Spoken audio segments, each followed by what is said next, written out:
Boa noite, irmãos. Vamos, nesse instante, baixar as nossas cabeças e elevar os nossos pensamentos ao nosso Deus. Por alguns instantes, logo em seguida estarei fazendo uma oração.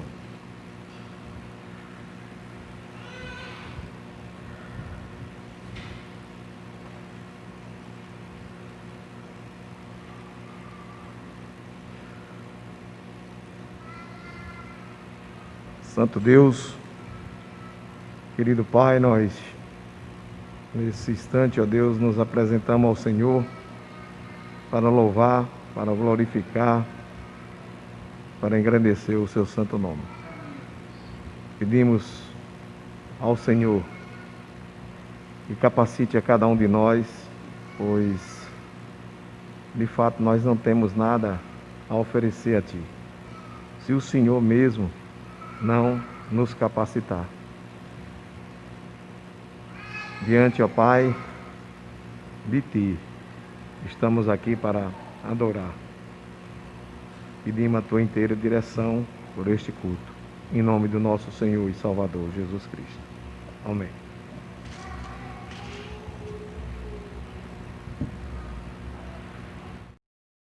Responde quando clamo, ó Deus da minha justiça. Na angústia me tens aliviado. Tem misericórdia de mim e ouve a minha oração. Ó homem, até quando tornareis a minha glória em vexame? E amareis a vaidade e buscareis a mentira. Sabei, porém, que o Senhor distingue para si o piedoso. O Senhor ouve quando eu clamo por ele. Irai-vos e não pequeis. Consulta-o no travesseiro o coração e sossegai. Eu li Salmo 4, de 1 a 4.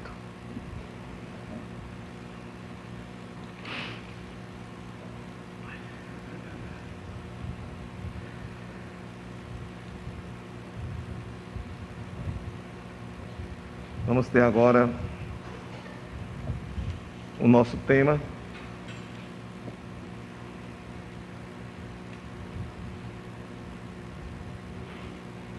Vamos todos ficar de pé para a gente recitar, aqueles que puderem. O tema: discernindo o tempo. E digo isso a vós outros, que conheceis o tempo. Já é hora de vos despertar do sono. Romanos 13, 11 a 13. Nossa missão: glorificar a Deus, edificar os salvos, sustentar os valores morais e espirituais do cristianismo e difundir a fé cristã. Peço aos irmãos se coloquem de pé, vamos ter o hino oficial, né? Tempo de Ser Santo 7:30.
Abramos nossas Bíblias para Efésios, capítulo 4. Estaremos lendo do verso 26 ao 32. Efésios, capítulo 4, do verso, eu disse 26 e 25, viu, irmãos? 25 ao 32. Eu iniciarei e toda a igreja lerá os versos pares. Iniciarei com ímpares e os irmãos com os pares, e assim vamos fazer a leitura até o verso 32.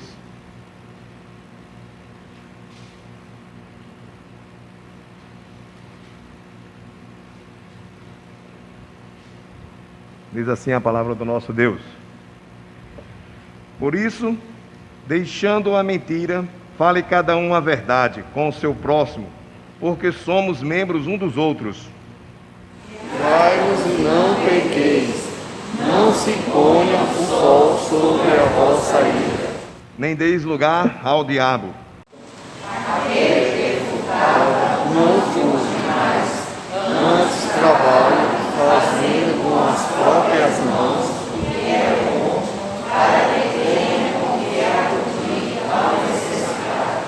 Não saia de vossa boca nenhuma palavra torpe, e sim, unicamente o que for bom para a edificação, conforme a necessidade, e assim transmita graça aos que ouvem. Deus, no qual fostes selados para o dia da redenção. Longe de vós toda a amargura e cólera e ira e gritaria e blasfêmia, e bem assim todas malícia.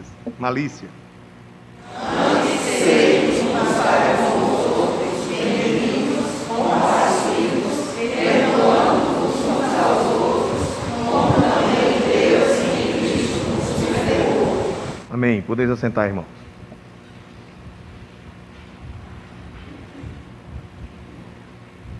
Vamos ter agora que ficamos os irmãos do louvor. Vai estar louvando com o hino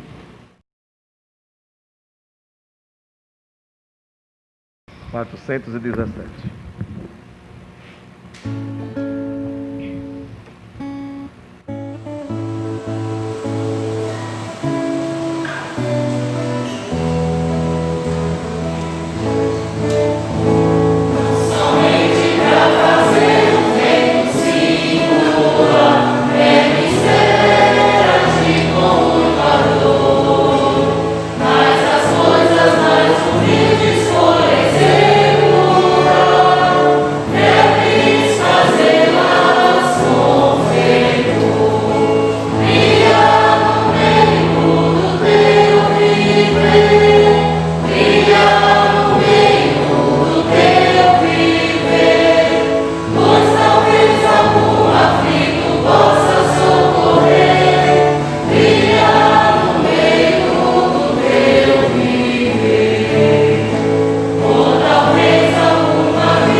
agora registrar a presença, né?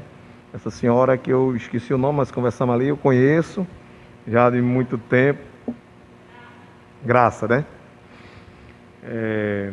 Conheço ela já há um tempão, mas ela está aqui conosco. Depois eu posso compartilhar.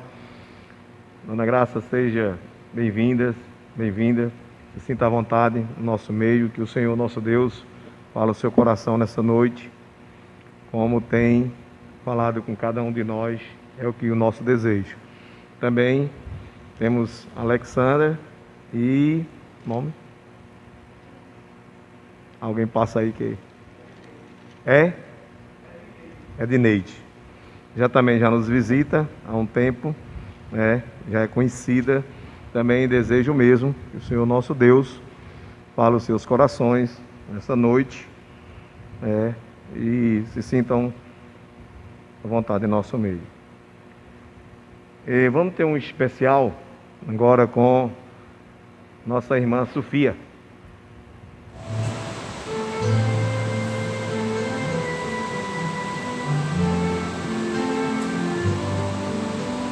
Não cabe a mim meu caminho escolher. Cristo mandou-me orar e atender, então orar. Senhor Deus, confesso os pecados meus. Eu louvo, dou graças por bênçãos que tenho dos céus. Render-lhe a honra e a glória para sempre. Ore para que nunca seja tentado e que do mal você seja livrado, e por paciência, por sabedoria e prudência, e por inimigos e autoridades também. Render-lhe a honra e a glória para sempre. Deus não promete ouvir qualquer um, mas crentes não devem ter medo algum, pois o Pai lhe atende. Quem nele crê e se arrepende, em nome de Cristo, por sabedoria e potência, render a honra e a glória para sempre. Render-lhe a honra e a glória para sempre. Amém.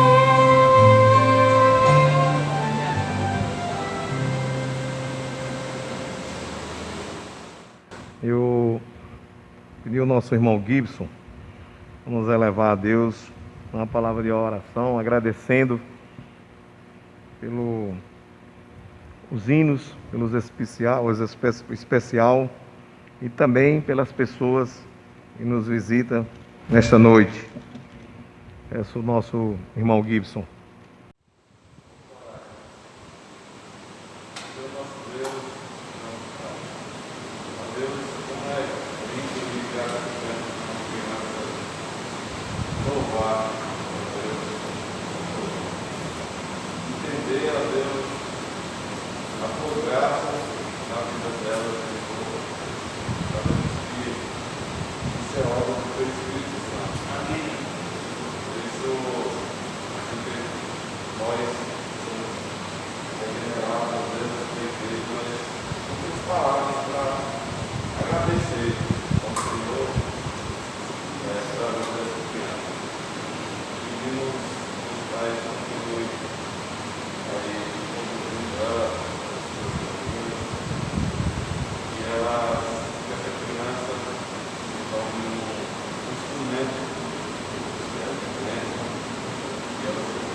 fez na nossa vida.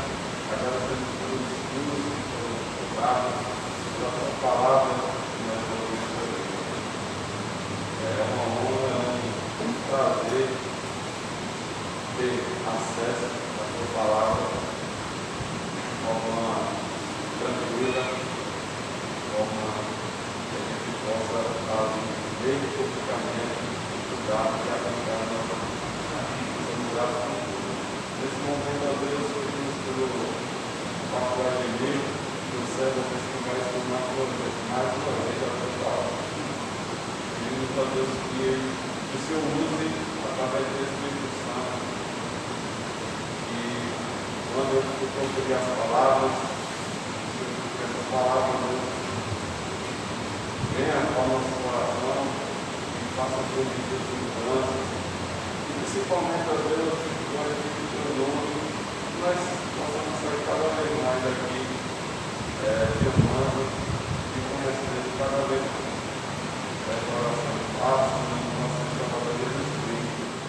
Amém. Irmãos, quero dar um aviso, né, aos irmãos. Próximo domingo, nós teremos culto das primícias e à noite teremos celebração da ceia. Vai ser à noite, domingo que vem. E também quero pedir aos irmãos e estejam lembrando em suas orações o irmão José. Ele não pôde vir, que estava gripado. Irmão, eu estou gripado e me sentindo assim, eu me sinto impossibilidade de estar com os irmãos, reconhecendo que posso levar algum mal para qualquer um irmão e não quero me sentir responsável por isso. Aí pediu que a gente estivesse intercedendo por ele. Disse que era uma gripe normal, mas nesse período ele preferiu não estar conosco pela manhã e também pediu para que a gente estivesse orando por ele. Também peço que os irmãos estejam orando pela viagem, né? Retorno. Creio que o irmão Wagner já deve estar em Recife, pois foi de avião, né, irmã? A irmã Franciane saiu, mas já está lá, eu creio. Então, orando. Temos também o nosso irmão Adalto, né? Também em viagem, né? Começou novamente a temporada e vamos estar orando por esses irmãos. Sabemos que, embora hoje está praticamente tudo liberado, mas nós sabemos que mais questões políticas, mais questões, enfim, a doença continua, né? A pandemia se encontra aí, o vírus se encontra e cada um de nós devemos ter o máximo de cuidado. Também pedi pela vida do nosso irmão Daniel, está conosco, agradecendo já desde já, está conosco, mas também tem se recuperado, né, do mal que sofreu, mas Deus tem ajudado. Vamos também estar orando.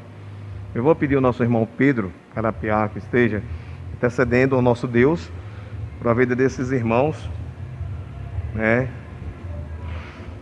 Adalto, já irmão José e Wagner e também o irmão Daniel. Oremos com o nosso irmão Pedro.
quero que os irmãos me perdoem, mas faltou a gente incluir também a família do pastor, a irmã Eliane e o Gustavo, se encontram em São Paulo. Quero que os irmãos lembrem e orem, né, na vida deles também, intercedendo. Agora eu convido o pastor Gemiro para dar a mensagem essa noite. Boa noite. Nós estávamos ainda lá em São Paulo, passamos 8 meses lá, e quando eu recebi um telefonema que me deixou tremendamente feliz, era de uma criança que eu vi nascer, e essa criança me dizia com convicção que havia feito uma decisão ao lado de Cristo. Essa criança é a Sofia. Né? Convicta, ela me disse que havia feito uma decisão ao lado do Senhor Jesus Cristo. E ela tem mostrado esse compromisso, essa dedicação, né? Um talento que Deus tem levantado para a honra e glória dele. Eu quero dizer, viu, Sofia, que você preparou meu coração para a mensagem. Viu? Deus abençoe e continue abençoando a vida dessa menina, não é? Certamente, não é? Ela é grandinha assim, mas a idade, não é? Ela ainda é muito novinha. Mas eu creio que logo, logo estará descendo as águas do batismo, não é? Assim, para a honra e glória do Senhor Deus. Queridos, eu vos convido a que abram vossas Bíblias para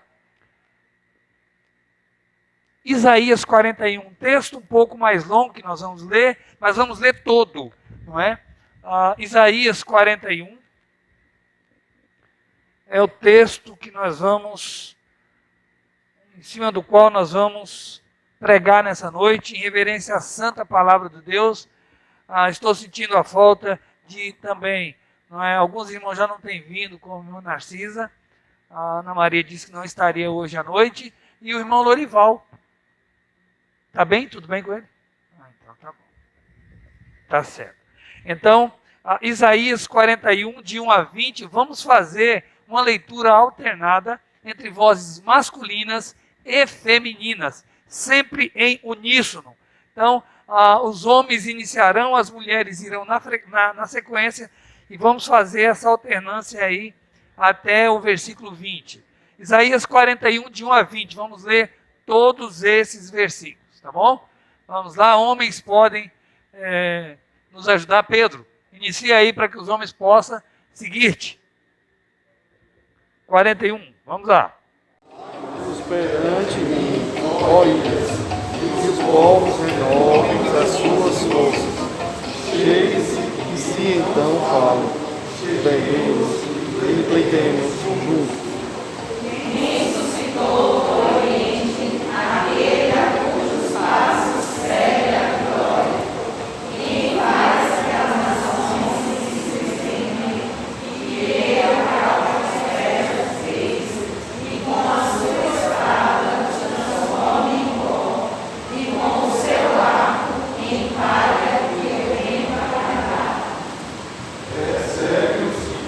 Passa adiante em segurança, por uma vereda que seus pés jamais trilharam.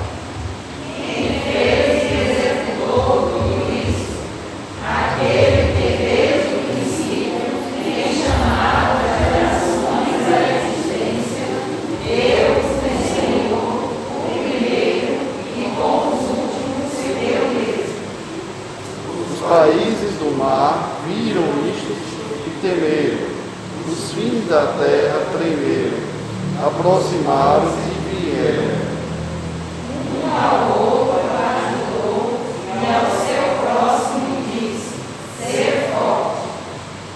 Assim, o artifício anima aos ouvidos e o que é assim, a terra, ao que bate na vigor, dizendo da soldadura, está bem feita.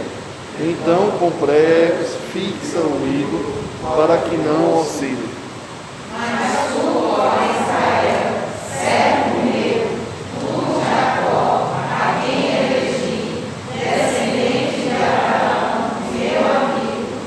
Tu, a quem tomei meio das extremidades da terra, chamei dos meus cantos mais remotos, e a quem disse, tu és o meu servo, eu te escolhi e não te rejeitei.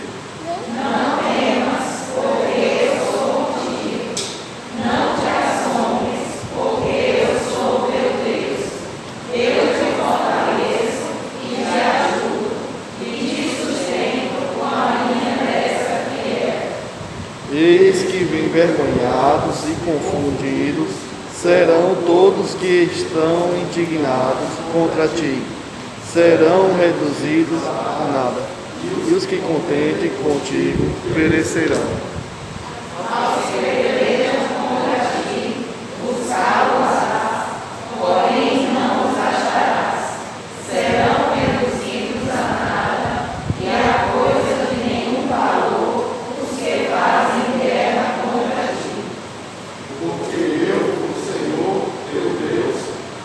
Toma pela tua mão direita e te digo, não temas, que eu te ajudo.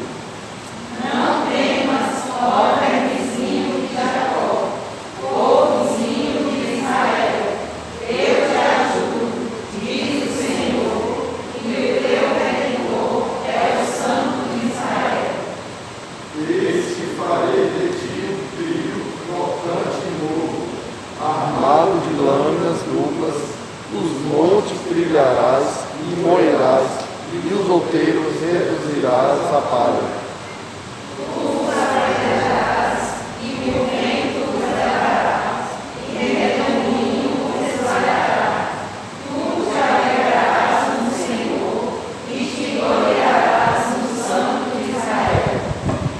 Os amigos e necessitados os com águas, e não há azar, e a sua língua se seca de sede.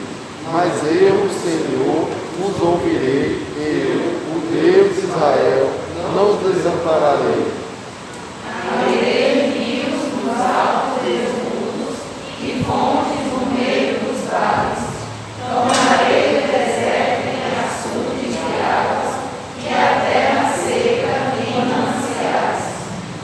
Plantarei no deserto a acácia, a murta e a oliveira, conjuntamente por ele no meio, o cipreste, o almeiro e o bruxo.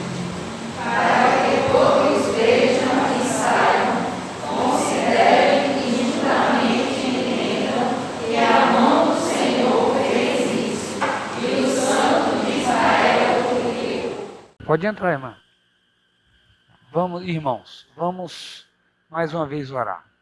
Senhor nosso Deus e nosso amado Pai, nós mais uma vez erguemos a nossa voz, nós chegamos até o teu trono de graça, ó Deus, para mais uma vez te bendizer-te, para render-te graças, para te agradecer, ó Pai, por tudo que tens realizado imerecidamente em nossa vida.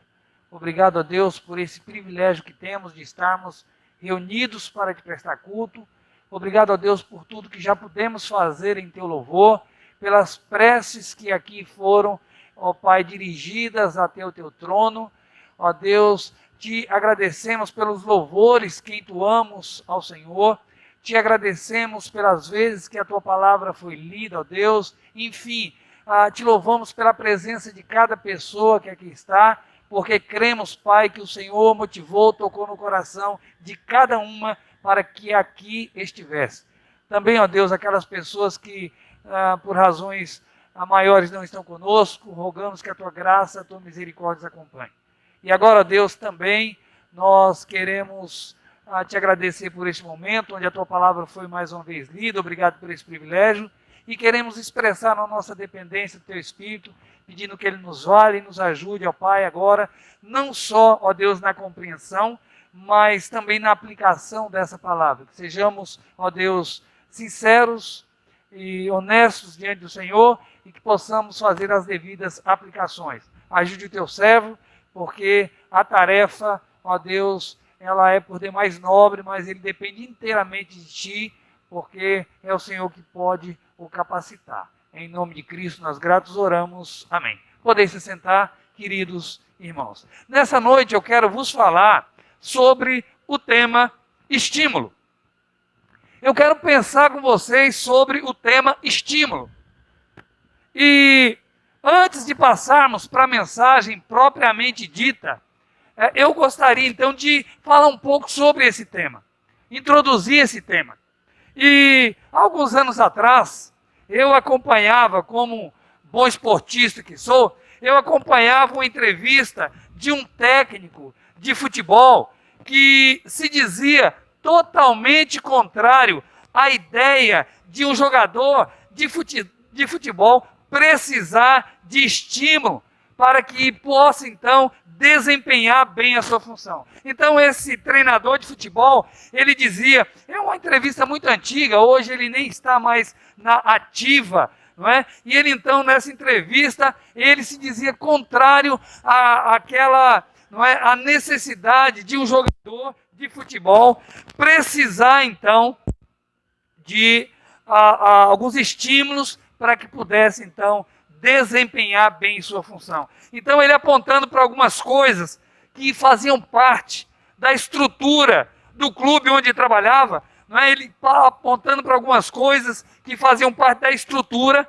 não é, que dava aos jogadores. O treinador disse, se com tudo isso, e com o salário gordo que os atletas têm, com tudo isso, apontando então para aquela estrutura que aquele clube possuía. Então ele diz, com tudo isso, e com o salário gordo que os jogadores ganham, se eles não se sentirem motivados ou estimulados, o que mais poderia lhes estimular? Palestras motivacionais? Ele diz, não creio. E quando eu vi essa entrevista, eu já pensei na cristandade. Quando eu vi essa entrevista, eu já pensei nos cristãos, pois vivemos cercados, irmãos, de privilégios infinitamente superiores a esses mencionados, não é? Então, vivemos cercados de privilégios, mas nem sempre nos sentimos estimulados o suficiente ou motivados para vivermos à altura da nossa vocação. Nem sempre nos sentimos estimulados. Pastor, muitas vezes, eu creio que um dos motivos porque alguns pastores têm adotado, têm se transformado mais num animador de palco do que num pastor, é porque os crentes parecem que precisam de uma motivação extra. Não se sentem motivados, estimulados, a que possam desempenhar, então, à altura a sua vocação. E eu não me excluo disso, muito pelo contrário. O fato é que, por mais que fomos criados por Cristo para as boas obras, como diz lá em Efésios 2:10, que nós somos criados em Cristo surgiu uma nova criação. Cristo agora como cabeça de uma nova raça, Adão foi cabeça da primeira raça, Cristo agora como cabeça de uma nova raça. Então, essa raça foi criada em Cristo e o objetivo é para as boas obras. Por mais que o crente foi criado em Cristo, é uma nova criação, agora uma criação espiritual. Foi criado para as boas obras, nós temos ainda muitas coisas que conspiram contra nós, contra isso. E a começar então pelo velho homem ou velha natureza.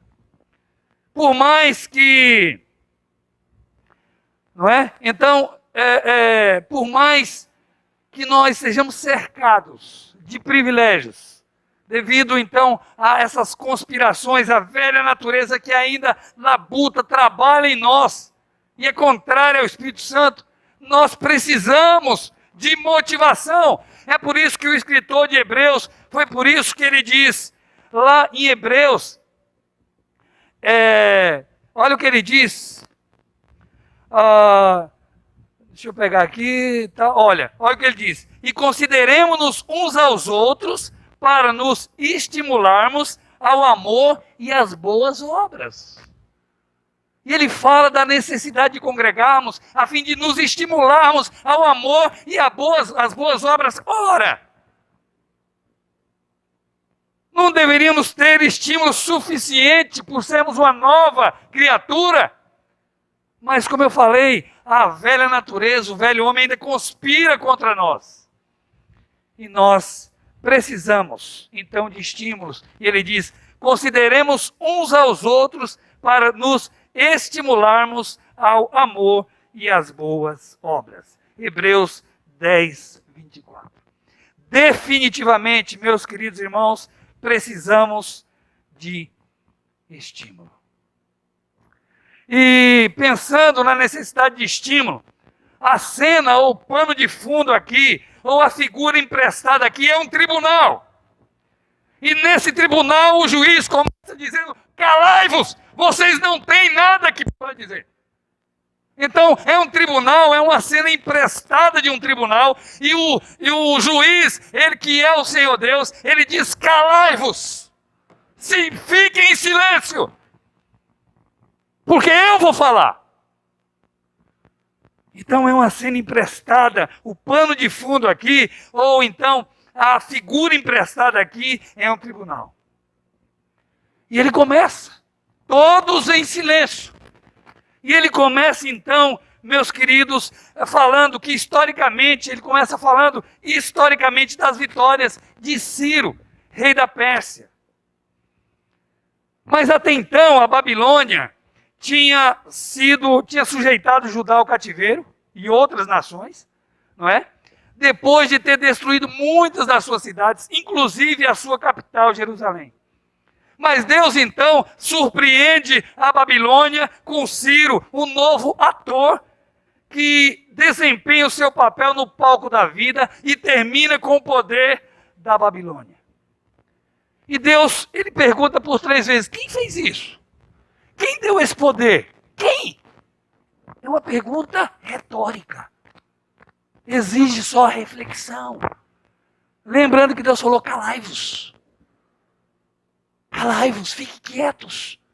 Nem um pio. Mas Deus agora faz uma pergunta, chama ou desafia o povo, as nações à reflexão, os moradores do mundo à reflexão e diz, quem fez tudo isso? Quem? Quem então está desapossando reis? Quem está controlando, não é esse palco? Quem está controlando esses acontecimentos? Quem? Quem está por trás desse sobe e desce de poder humano? As nações, ignorando a providência, a governança divina, não é? Apela aos ídolos fabricados por suas próprias mãos. Ele então, com medo desse sobe e desce, eles apelam então para os ídolos.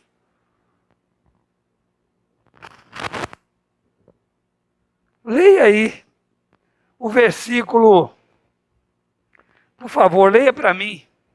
Alguém, leia para mim o versículo 7. Aí tem um apelo. Alguém leia para mim o versículo 7. Veja só o que está acontecendo. Nesse sobe e desce, nesse mundo que parece mundo de incertezas, veja o versículo 7 que diz.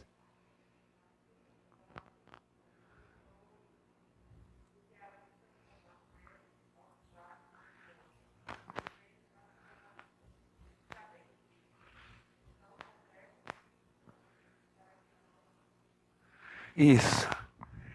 Eles apelam agora para os ídolos feitos por mãos de homens, porque eles estão temendo. Eles ignoram a governança de Deus, eles ignoram então a providência de Deus, e eles então apelam agora aos ídolos. Isso faz os moradores do mundo, de modo geral. Agora, querido, se você observar, o versículo 8 começa com uma conjunção indicativa de oposição. Uma conjunção indicativa de oposição. Mas, entretanto, porque agora a coisa vai mudar. Porque agora Deus vai se dirigir ao seu povo. Agora ele não vai falar mais com os moradores do mundo que estão com medo, apavorados e apelando então para as obras das suas mãos. Deus agora se dirige ao seu povo. Deus agora fala àqueles que o conhecem. Mas, então ele passa, a partir de então ele passa, o Senhor se dirige então ao seu povo, o qual, ainda que vivenciando momentos difíceis, poderia descansar no seu Deus, numa clara oposição a atitudes dos moradores do mundo. Os moradores do mundo estão apavorados, porque o sobe e desce de poder, a instabilidade parece ser grande, e eles com medo, eles apavorados, eles forjam deuses, fabricam deuses, para que possa os proteger. Mas, entretanto, e aí Deus agora se dirige para aqueles que o conhecem. Para aqueles que o conhecem. Numa clara oposição à atitude dos moradores do mundo ou homens naturais. Os servos do Senhor recebem importantes estímulos. Importantes estímulos. E com isso em mente, eu quero dizer para vocês que Israel recebe alguns estímulos a fim de que descansasse no poder e na fidelidade de Deus. Israel recebe alguns estímulos, meus queridos, a fim de que pudesse descansar no poder e na fidelidade de Deus. Você sabe o que é isso? Você sabe o que é descansar na fidelidade e no poder de Deus?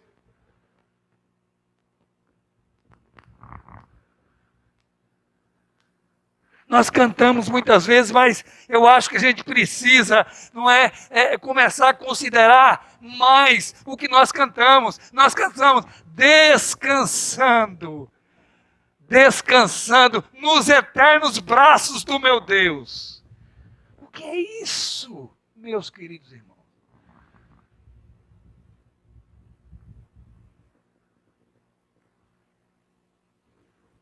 Israel recebe alguns estímulos, com o propósito de que descansasse no poder e na fidelidade do Senhor.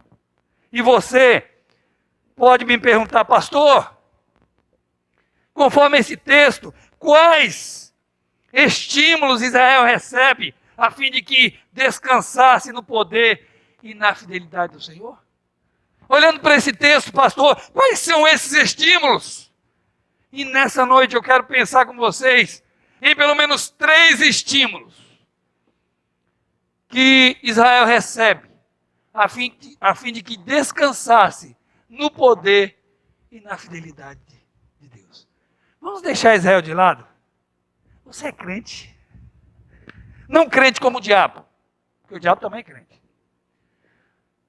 Mas eu quero falar aquele que está atrás da cruz de Cristo. Aquele que tem com Cristo um relacionamento. Aquele que serve a Cristo da maneira de Cristo. Se você se enquadra nesse perfil, eu quero te falar que esses estímulos se estendem a mim e a você.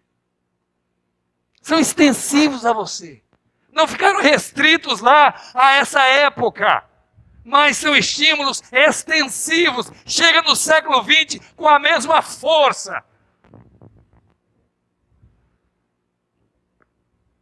Então eu falei quantos estímulos? 3. Israel recebe alguns estímulos a fim de que descansasse no poder e na fidelidade do Senhor. E eu falei que nesse texto nós podemos encontrar 3 estímulos. Primeiro estímulo, meus queridos irmãos, versículo 8 e 9, alguém lê para mim.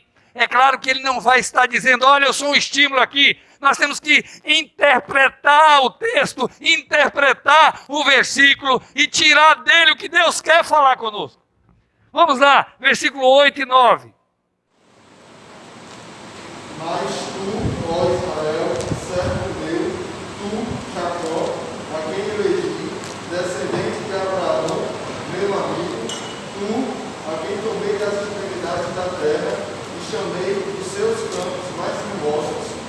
a quem disse: Tu és o meu servo, eu te escolhi e não te rejeitei. O primeiro estímulo aqui, o primeiro estímulo é esse aqui. O estímulo para considerar seu histórico espiritual. Estímulo para que eles considerassem o seu histórico espiritual. Preste atenção, eu vou ler de novo, não que o Pedro não tenha lido, mas preste atenção. Preste atenção no que o texto está dizendo. Mas tu, ó Israel, servo meu, tu, Jacó, a quem elegi, descendência de Abraão, meu amigo, tu, a quem tomei da extremidade da terra e chamei dos seus cantos mais remotos, a quem disse: Tu és o meu servo, eu te escolhi e não te rejeitei. Queridos, a primeira descrição que nós temos de Israel aqui é de Israel como servo. Acontece que isso bem poderia falar de um servo fiel e leal, não é? Essa expressão bem poderia estar trazendo à mente dos israelitas uma vida de fidelidade, uma vida de compromisso, uma vida de integridade, mas não é verdade. Israel fora um servo infiel. Por vezes, Israel não é se identificara com os pagãos. Por vezes, Israel se identificara com o mundo de modo geral. Comprara as suas ideias, praticara as suas ações. De maneiras que, tu, meu servo, mas não falava de um servo fiel e leal, não. E por isso, Deus, como um bom pai, como um bom Senhor, Ele disciplina o seu povo. Ele disciplina o seu povo. Mas a história não acaba aí. Mas a história não acaba assim.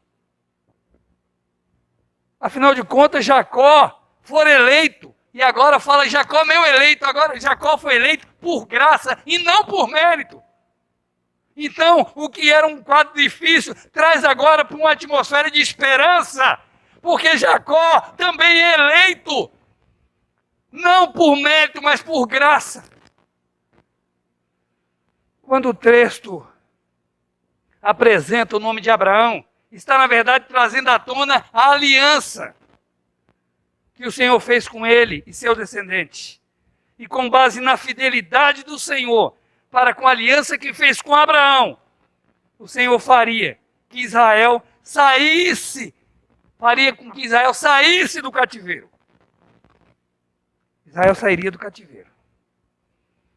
Queridos, tu és o meu servo, eu te escolhi e não te rejeitei. Versículo 9. A disciplina, por mais dura que tivesse sido, não significaria uma rejeição.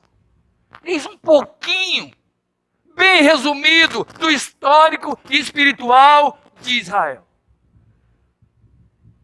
E Deus então quer trazer isso, quem ele era apesar dos pesares. Alguém que foi eleito por graça e não por mérito. Deus se lembra da fidelidade da sua aliança firmada com ele. Então nós temos um pouquinho, não é nesse estímulo então, nós temos um pouquinho do histórico espiritual dessa nação. Queridos, quando nós vamos para as Escrituras Sagradas, nós podemos ver que por vezes, não é, o nosso histórico espiritual é trazido à baila, também com o intuito de motivar, o intuito então de nos estimular. Paulo escrevendo aos Efésios no capítulo 2, ele começa, irmãos, o português ainda dá um jeitinho, mas no grego não começa assim. No português começa assim. É porque o grego, muitas vezes, para que possa dar sentido, tem que ser, cuidado que eu vou falar. Tem que se acrescentar uma palavra que fica praticamente subentendida. mas não existe. Por exemplo, lá em Efésios capítulo 2, versículo 1, nós lemos no português: Ele vos deu vida, estando vós mortos em pecados e delitos. Não é assim? No original não começa assim. Começa: vocês estavam mortos. Começa com aquela notícia, começa com aquele quadro, não é triste? Ele vos deu vida. Não. Começa: vocês estavam mortos. E aí vem, porque estavam mortos, como é que era essa morte? E vem trabalhando todo esse quadro negativo. Até chegar, então, naquela transformação do quadro. Não é? Então não começa já, ele vos deu vida, estando... Não. Começa um quadro negativo. E ele vai se clareando ao longo, então, do texto, que ele vai trazendo claridade ali. Mas falando, irmãos, um pouquinho do nosso histórico. Um pouquinho de quem nós éramos e quem nós fomos feitos em Cristo Jesus. E por vezes a Bíblia no Novo Testamento faz esse desafio, não é? A fim de que o crente considere um pouquinho o seu histórico espiritual. Quem ele é em Cristo Jesus, a fim de estimulá-lo. Queridos, daqui a pouco, nós estamos já no final do ano.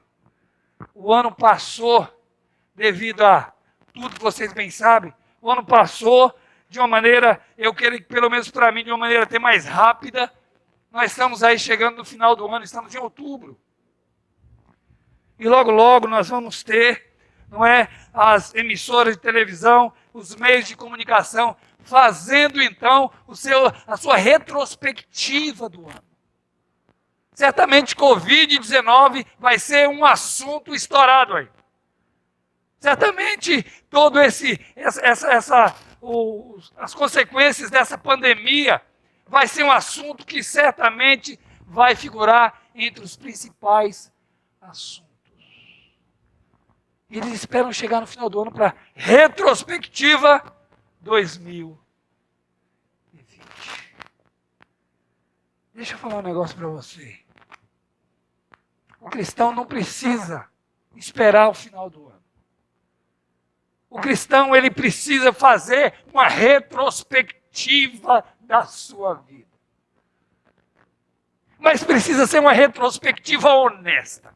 Mas precisa fazer uma retrospectiva franca. Mas precisa fazer uma retrospectiva verdadeira e à luz da palavra de Deus.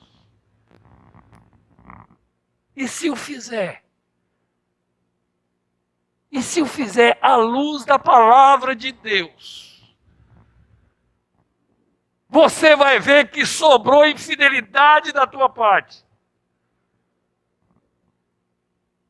Mas onde abundou o pecado, superabundou a graça. Você vai ver que a tua vida depõe a favor da graça e misericórdia de Deus. Você vai ver, olha, o quanto Deus tem sido gracioso para com você. Como Deus tem sido misericordioso com você. Você vai ver que a tua vida é um aleluia. Não por você, não por mim. Porque o que marca a nossa vida é ingratidão. Ou você pensa que está na igreja uma vez por semana, ou você pensa que ser membro de uma igreja, ou você pensa... Queridos, Jesus Cristo diz: quando vocês fizerem tudo o que eu vos mando, dizei, servos inúteis nós somos, porque só fizemos aquilo que nos foi mandado. E a pergunta que eu vos faço é o seguinte: mas esse negócio, irmãos, puxa vida, como isso atrapalha? Deixa eu falar um negócio para você. Quanto será que eu obedeço daquilo que Cristo me ordenou? Vamos pensar, quanto você obedece? Quanto? Será que nós obedecemos daquilo na palavra de Deus? Quanto? Jesus Cristo disse, quando fizerdes tudo que eu vos mando, tudo, dizei, servos inúteis nós, porque só fizemos o que nos foi. Mas se a gente não fez nem o que ele mandou, alguém me ajuda? Alguém me ajuda? Qual é o resultado? Nós estamos lutando para ser servos inúteis. Não chegamos a ser inúteis ainda. Não chegamos lá. Ser inútil é um objetivo, não chegamos nesse objetivo ainda. E aí, será que nós podemos de maneira confortável olhar para a nossa vida, fazer uma retrospectiva do que tem sido a nossa vida e dizer, olha, eu cheguei aqui porque eu tenho um toque especial, olha, eu cheguei aqui porque eu tenho algum mérito aqui, olha, eu cheguei aqui porque eu fui um bom menino, olha, eu cheguei até aqui porque eu fui leal. Não. Olha, o estímulo para você considerar o seu histórico espiritual, porque vai depor contra você e a favor de Deus. E vai mostrar o quanto Deus tem sido gracioso para conosco.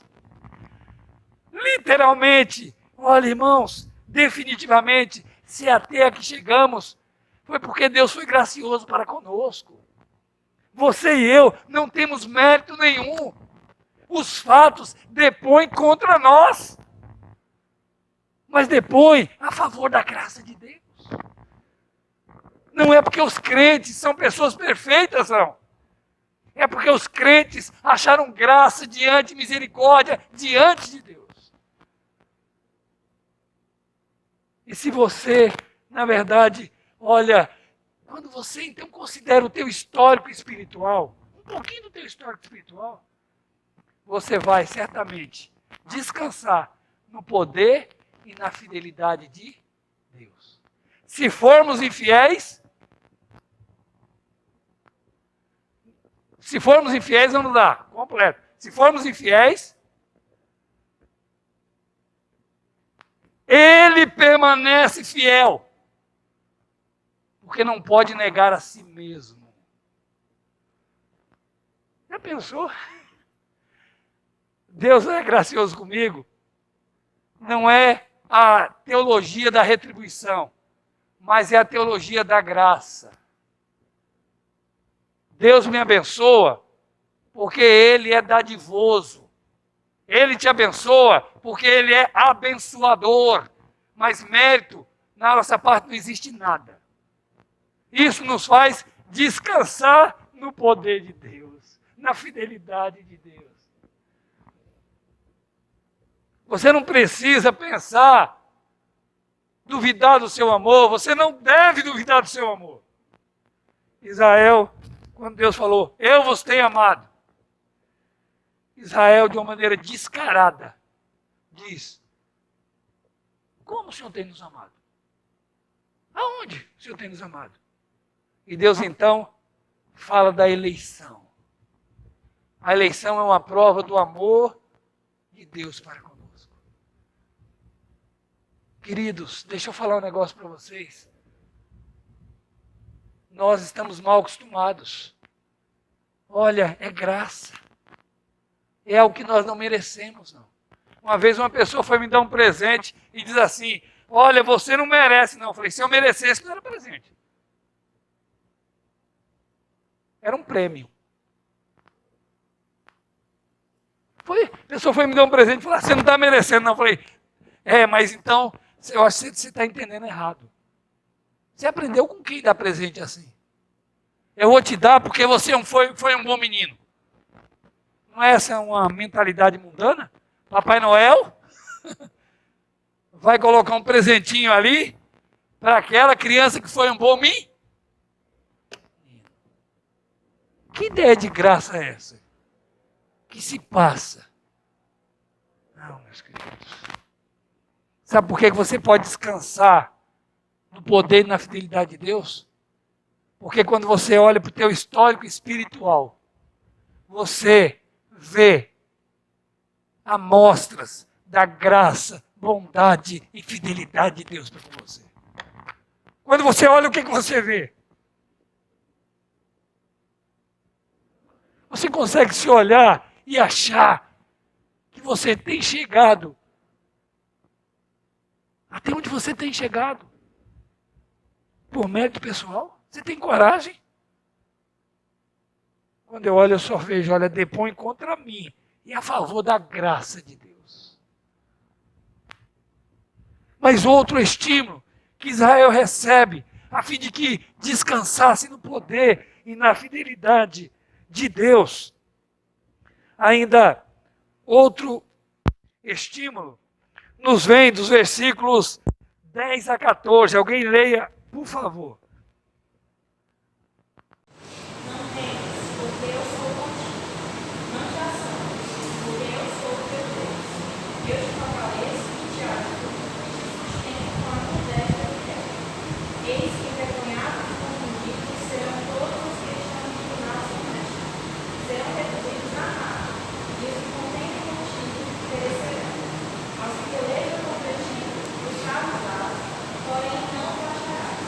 Serão reduzidos a nada, e a coisa de nenhum valor os que fazem guerra contra ti. Porque eu, o Senhor teu Deus, te tomo pela tua mão direita e te digo: não temas, e eu te ajudo. Não temas, ó vermezinho de Jacó, povozinho de Israel. Eu te ajudo, diz o Senhor, e o teu redentor é o Santo de Israel. Queridos, outro estímulo que Israel recebe, a fim de que pudesse descansar no poder e na fidelidade do Senhor, é Israel, o estímulo para controlar suas emoções negativas. Pegue uma caneta e anote aí quantas vezes você vai encontrar essa proibição ou uma proibição similar a não temas. É uma proibição. Não temas, eu estou te ordenando, eu estou te proibido de fazê-lo. Não temas, não te assombre, não temas, não te assombres. Quantas vezes ocorre nesses versículos esta expressão? Por favor, alguém corra os olhos aí e me diga.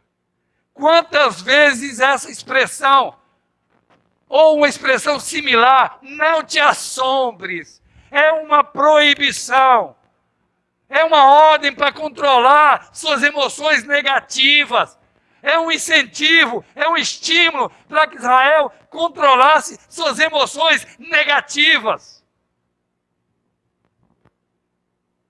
Quantas vezes? Não temas, não te assombres. Versículo 10, não temas. 13, não temas. 14. O medo ou temor é uma emoção negativa. 5 vezes. Eu ensinei para vocês que toda vez que uma expressão aparecer tantas vezes assim, em um espaço pequeno, é porque você deve dar atenção a ela. 5 vezes aparece, então, essa proibição. O medo, o temor, é uma emoção, no caso aqui, em questão, negativa. É uma apreensão, uma inquietação, ou temor, é uma emoção, é uma inquietação, receio, não é? De que está acontecendo algo ou que algo pode acontecer. O temor, então, tomou conta de Israel. Quem sabe muitos receavam que era o fim da nação que fora levada cativa. Não é? Tinha tudo para ser o fim de Israel. É levado da sua terra e passar 70 anos numa terra alheia, tempos. Aquela geração já foi. E ele vai então agora, ele é levado para a Babilônia. Então Israel poderia estar, olha, será que é o fim da história? Não é? A nação é afastada do seu chão e parecia que isso era algo definitivo. O Império Babilônico dava lugar ao persa, num jogo de sobe e desce de poder. E Israel, como é que fica? Um soberano sai e agora um soberano entra em cena. Israel, o que será de nós? Até agora achamos favor diante da Babilônia. Mas e agora? O que vai ser de nós com o Império Persa?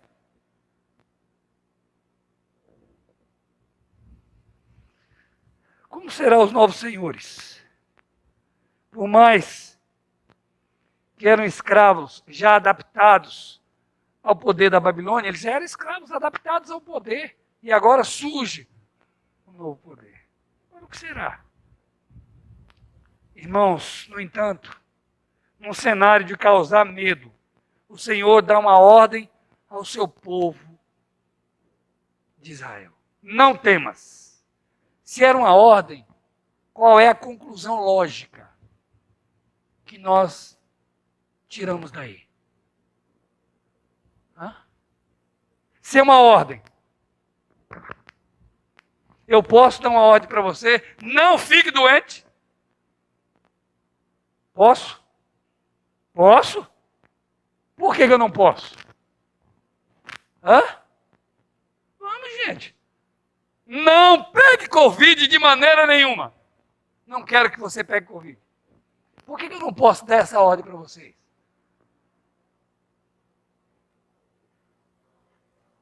Exatamente, porque você não tem um controle. Porque o ficar doente, o pegar Covid, você vai tomar algumas precauções e cuidados. Mas você não controla, você não tem um controle. Não é? Querendo ou não, se for, você pode pegar, você pode ficar doente.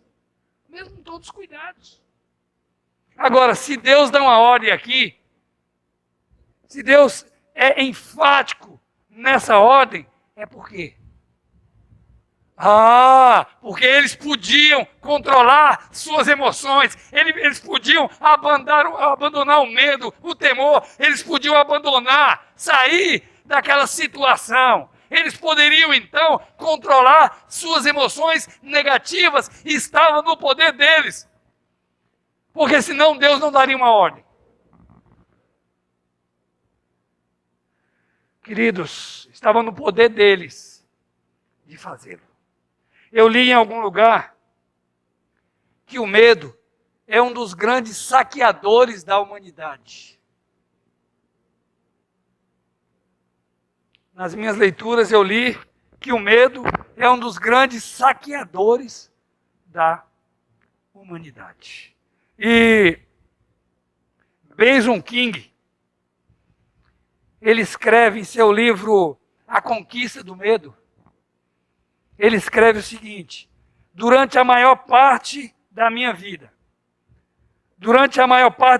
consciente, eu tenho sido presa do medo. Não consigo me lembrar ou lembrar-me de uma ocasião em que o medo de um tipo ou de outro não estivesse no ar. Ele diz que não se lembra. Quando não era medo de uma coisa, era medo de outra coisa. Eu já disse, há um tempo atrás, que nós somos a geração do medo. Há bem pouco tempo atrás, a mamãe embalava o seu filho no colo dizendo: boi, boi, boi, boi da cara preta, pega essa criança que tem medo de careta. O intuito era, embalando uma criança nos braços, se cantava uma coisa dessa. Boi, boi, boi, pega essa criança que tem medo de careta. Irmãos, e o que dizer das arrepiantes histórias que os antigos contavam? O intuito era dar coragem? Eu vou falar um negócio para vocês. Eu cresci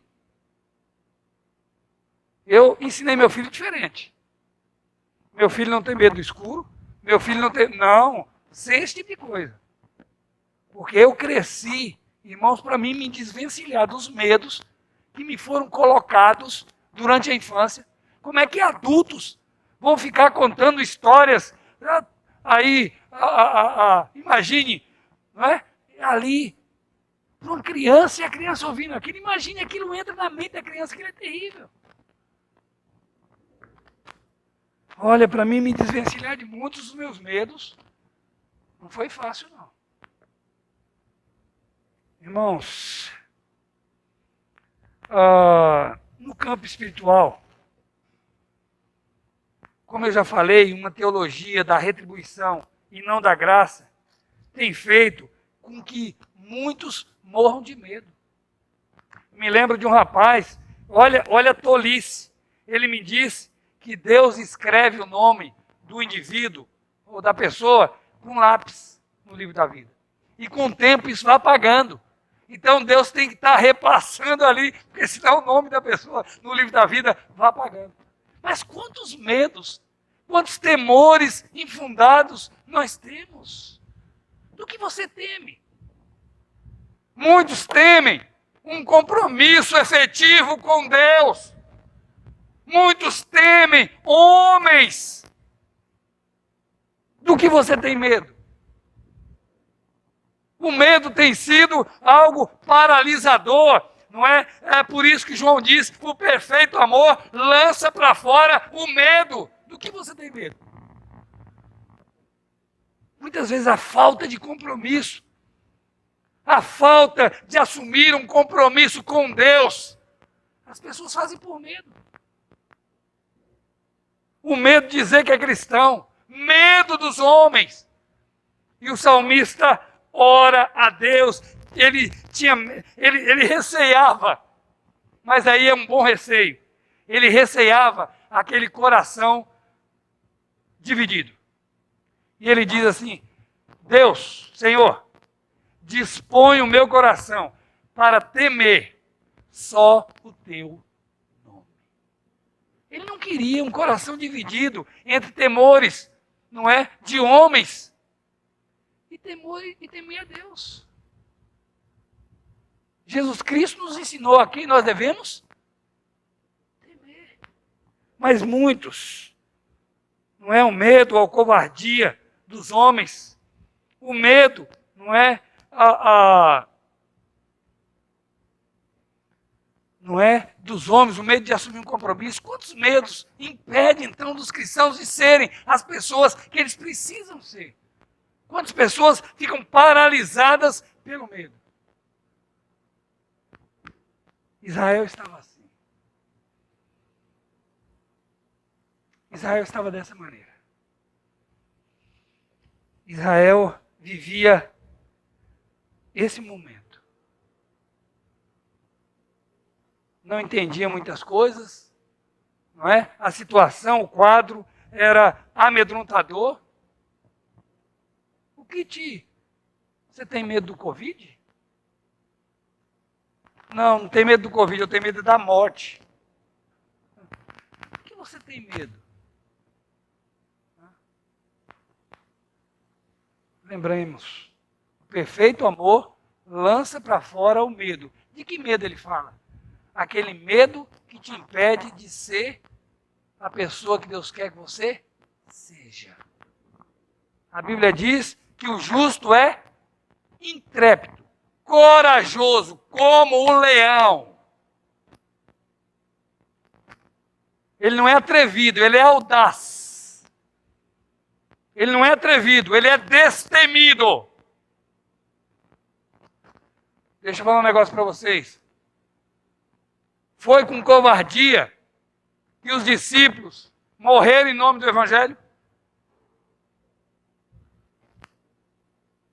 Foi com covardia que a semente do Evangelho foi semeada no mundo? Foi homens temendo mais homens do que a Deus que isso aconteceu? Me responda, eu quero saber. Não. Foi por homens temerem a Deus. Quando chegarem e disseram, olha, parou, não queremos que vocês preguem mais. Importa obedecer a Deus do que aos homens. Quando falaram para Sadraque, Mesaque e Abednego, adora essa imagem, o que eles disseram? Não, a resposta é não. Não temendo uma fornalha. Hoje, não precisa nem acender a fornalha 7 vezes mais aquecida. E aqueles irmãos, isso devia nos fazer coragem de vergonha. Porque as ameaças hoje são tão pequenas, insignificantes. Mas o problema é que nós somos covardes, medrosos. Qualquer sinal de enfrentamento, pensamos com as pernas. Se Cristo fosse covarde, você não teria salvação. Se os apóstolos foram covardes, o Evangelho fosse covarde, o Evangelho não tinha chegado até você. Onde você espera chegar com covardia? Me fala. O que você pode fazer em prol de Cristo e da sua obra com covardia? Deixa eu te falar. Você não pode fazer nada pela obra. A igreja não pode contar com você. Sabe por quê? Ao menor sinal de perigo, você pensa com as pernas. Você recua. Você entrega os pontos. Perfeito amor lança para fora o medo. Que confiança é essa na qual você se estriba? Perguntaram ao rei Ezequias. Mas que confiança é essa que você está estribado? Você está agarrado. Que confiança é essa? Olha, você dá uma olhada aí o que eu tenho feito. Desapossado nações, dizia Senaqueribe. Eu tenho dominado nações, tenho humilhado deuses. Que confiança é essa que você estriba? O mundo muitas vezes faz essa pergunta. Que confiança é essa? Mas eu tenho a resposta, eu espero que você tenha. Essa confiança é um Deus soberano.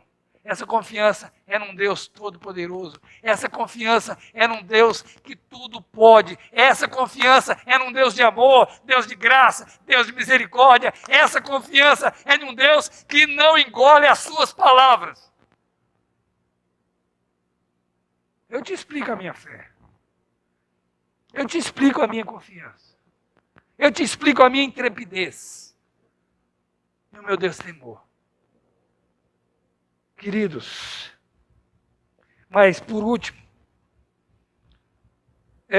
outro estímulo que Israel recebe, a fim de que descansasse no poder e na fidelidade do Senhor, eu quero convidar você a abrir os versículos, a ler alguém aí para mim, versículos de 10 a 20. Todos esses versículos mesmo, de 10 a 20. Estou quase chegando ao final. Um pouquinho mais de paciência. Versículos de 10 a 20. Não temas, porque eu sou contigo. Não te assombres, porque eu sou o teu Deus. Eu te fortaleço, eu te ajudo e te sustento com a minha destra fiel. Eis que envergonhados e confundidos serão todos os que estão indignados contra ti. Serão reduzidos a nada. E os que contendem contigo perecerão. Aos que pelejam contra ti, buscar-los-ás, porém não acharás. Serão reduzidos a nada e a coisa nenhuma. Valor e a coisa de nenhum valor. Os que fazem guerra contra ti. Porque eu, Senhor, teu Deus, te tomo pela tua mão direita e te digo, não temas, que eu te ajudo. Não temas, ó camisinho de Jacó, povozinho de Israel. Eu te ajudo, diz o Senhor, e o teu Redentor é o Santo de Israel. Eis que farei de ti um brilho importante e novo, armado de lâminas duplas, os montes brilharás e moerás, e os outeiros reduzirás a palha. Tu os pretejarás, e o vento os levará, e redemoinho os espalhará, tu te alegrarás no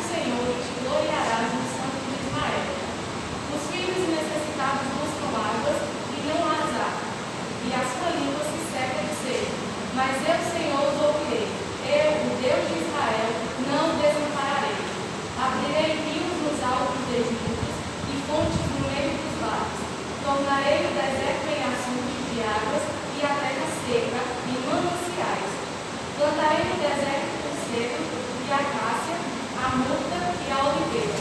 Conjuntamente porei o ermo, o cipreste, o almeiro e o busto, para que todos vejam que saibam, considerem e juntamente entendam que a mão do Senhor fez isso e o Santo de Israel o criou. Obrigado, irmã. Eu quero te fazer uma pergunta. Não vou dar esse terceiro ponto de bandeja para você, não. Está muito fácil para você. Se você tivesse que sintetizar esses versículos que a irmã Larissa leu, você sintetizaria com que palavra? Porque essa palavra vai, obviamente, implicar na motivação por trás delas. Se você tivesse que sintetizar, gente, vocês lêem a Bíblia, não é? Eu quero crer que lê.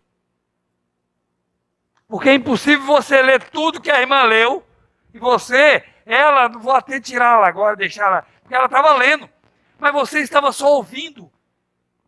Se tivesse que sintetizar as palavras que a irmã Larissa leu, você sintetizaria com que palavra? Alguém quer arriscar? Afonso, bateu na trave. Promessa! Promessa! Promessa!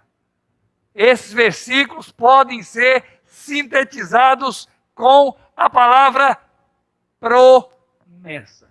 Quantas promessas Deus fez ao longo desses versículos? Quantas?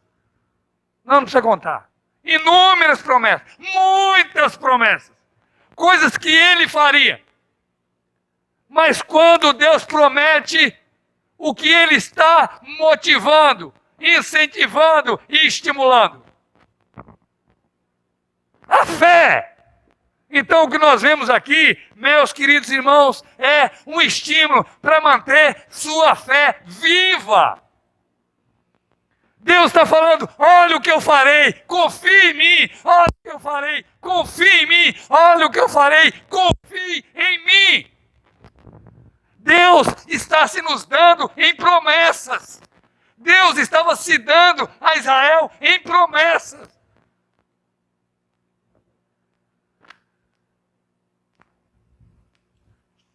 Queridos, o que todos esses versículos apresentam são promessas. Promessas. Agora, por que essas promessas implicam em fé? Por que essas promessas necessariamente são um estímulo à fé? Por quê?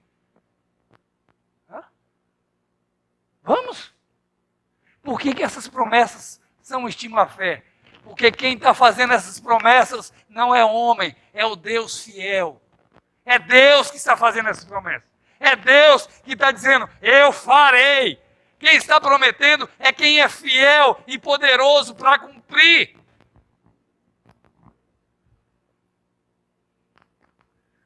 Irmãos, com essas promessas, o Senhor Deus procura estimular o seu povo a que mantenham sua fé viva. A fé não é tão exigida, meus queridos irmãos, quando se vive num momento de ventura. Não é? Alguém disse que qualquer passarinho pode cantar num dia ensolarado. Qualquer pássaro pode cantar num dia ensolarado. Mas e naqueles dias onde o sol não sai? Naqueles dias fechados, naqueles dias de escuridão. Qualquer pássaro canta num dia ensolarado. É fácil manter a fé na aventura, mas e na desventura? É fácil manter a fé, não é quando as coisas estão ao nosso favor, mas quando os ventos são contrários. Não é? Somos mais propensos a questionar o amor de Deus quando enfrentamos problemas, dificuldades, adversidades. Judá como um vermezinho, fora pisado. Mas a extinção não fazia parte dos planos daquele que governa soberanamente. Muito pelo contrário. Observe que as promessas que lhe são feitas. O escritor da Epístola aos Hebreus, ele fala a um povo que estava pensando em apostatar a fé devido às perseguições. Ele cita o Antigo Testamento a um povo que, devido às pressões, e não eram as pressões que você enfrenta hoje, não.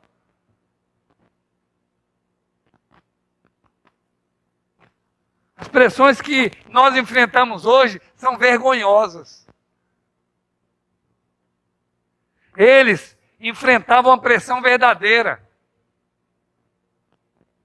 Corriam, de certa maneira, risco de perder a própria vida. Estavam pensando em apostatar a fé. E Deus então diz, por boca do escritor: mas o meu justo viverá da fé, e se ele recuar, a minha alma não tem prazer nele.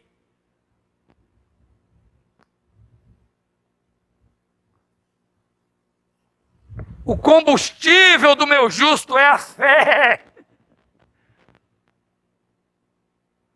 Mas se ele recuar, se ele declinar, a minha alma não tem prazer nele. Esse povo ouviu isso.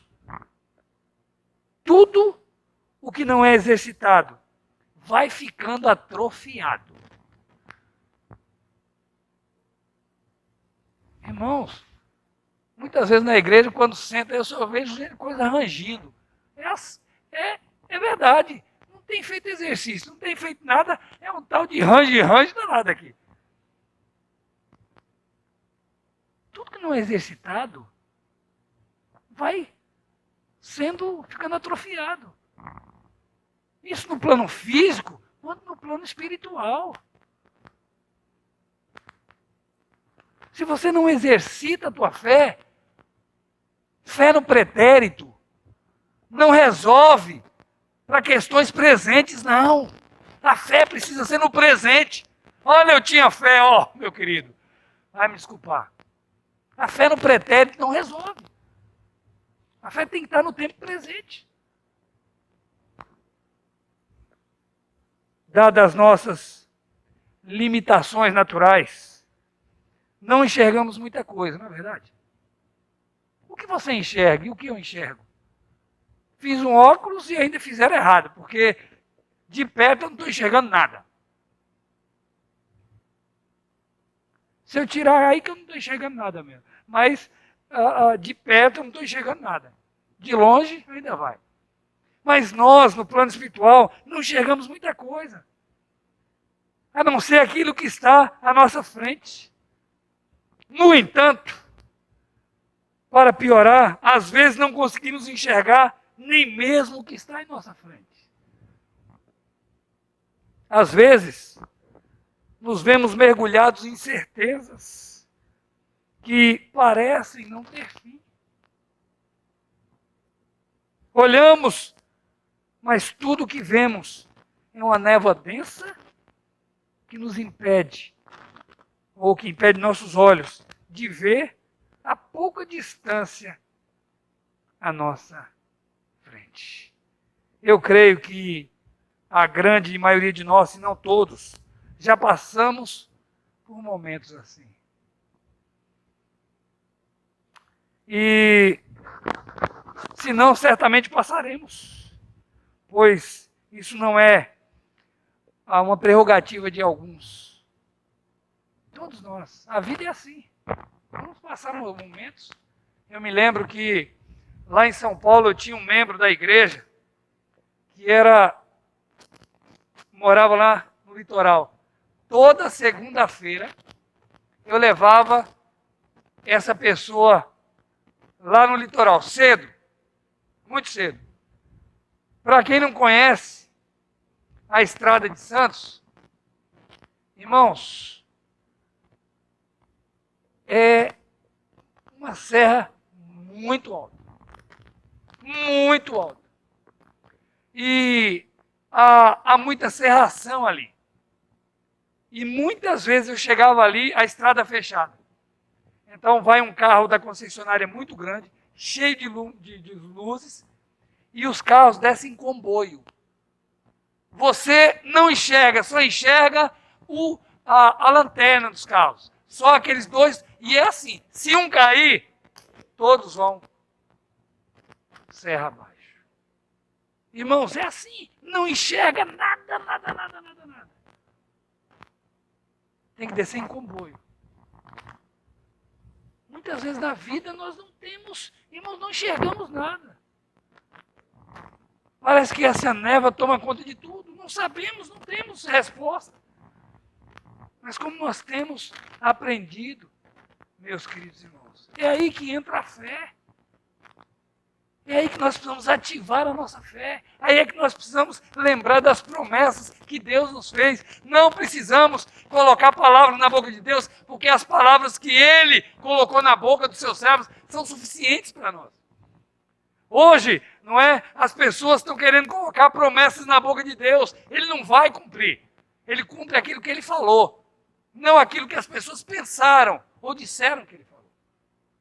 Mas quantas promessas nós temos, irmão? E nós cantamos.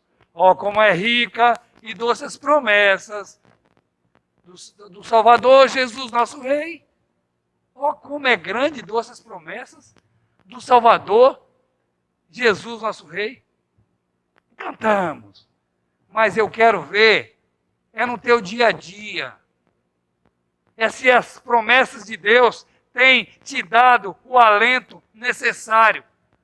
Se as promessas de Deus têm te trazido a motivação necessária para que você possa viver de maneira altaneira. Para que você possa dizer, vale a pena, eu sei em quem eu tenho crido.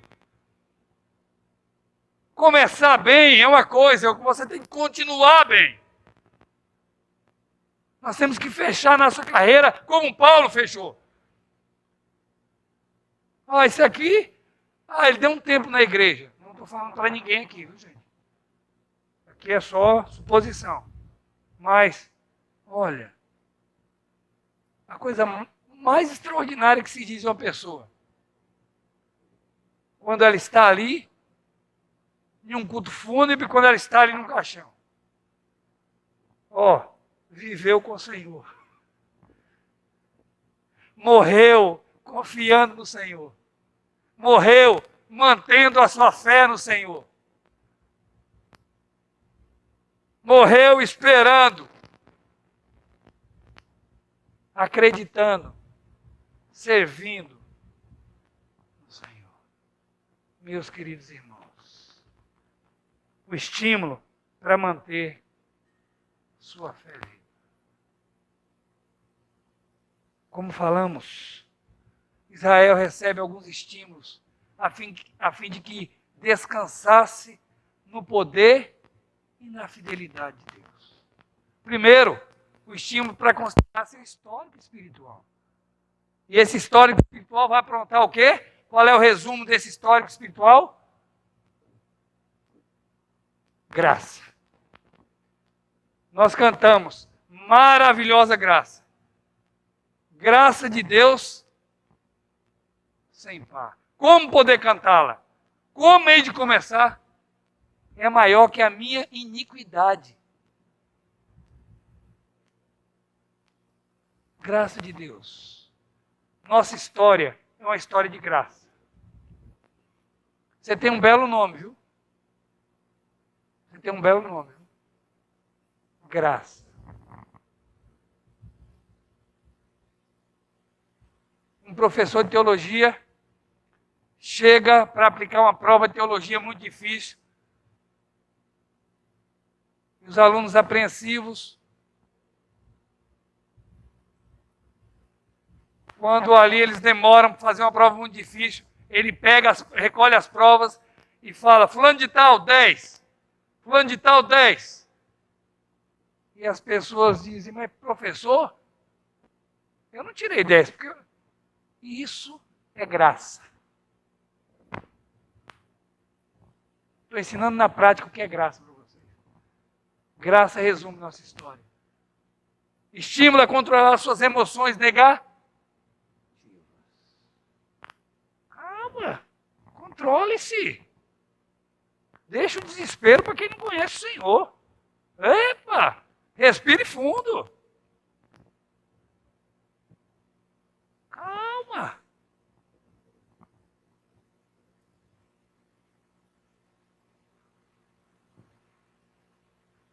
Mantenha a sua fé viva.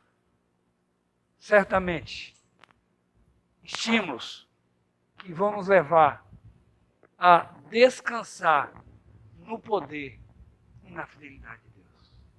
Eu espero que você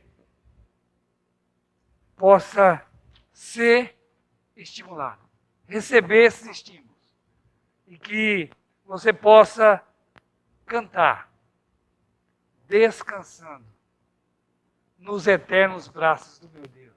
Vou cheio de apreensões, cheio de medo, cheio de temor? Não. Descansando no poder de Deus. Vou seguro. Sempre alegre vou.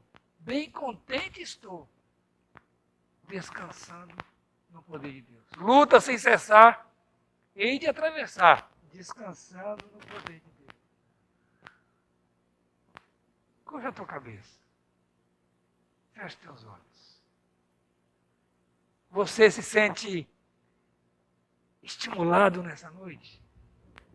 Olhe na tua vida, olhe para a tua vida. Pense aí nas emoções, no espaço, muitas vezes errado, que você tem dado para as emoções. E quanto à fé, se mantém viva? Lembre-se, meu justo viverá pela fé. Se ele recuar, a minha alma não tem prazer nele. Pai amado, nós te agradecemos pela tua palavra. Foi pregada, não foi ultimada, porque entendemos que isso é prerrogativa do teu Espírito.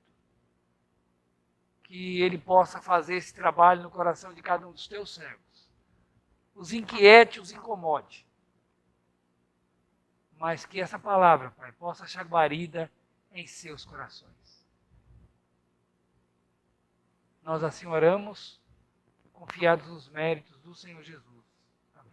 Vamos ficar de pé. Queridos, estamos chegando ao final desse culto congregacional. Vamos louvar a Deus. Vamos louvar a Deus agora com um ineto, o hino que o Jairo escolheu.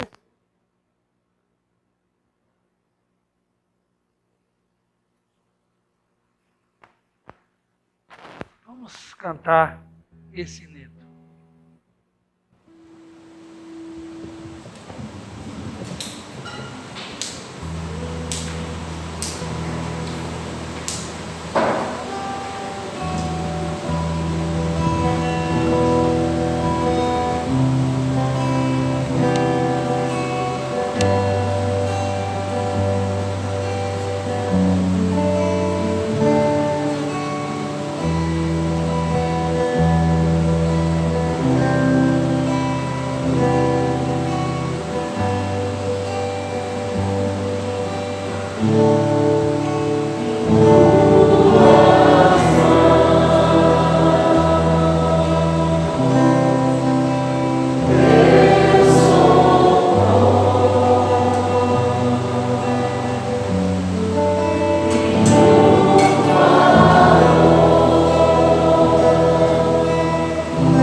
o nosso eterno Pai, que a graça do nosso Senhor e Salvador Jesus Cristo, que o consolo e que a comunhão do Espírito seja com todo o povo de Deus, agora e para todos sempre.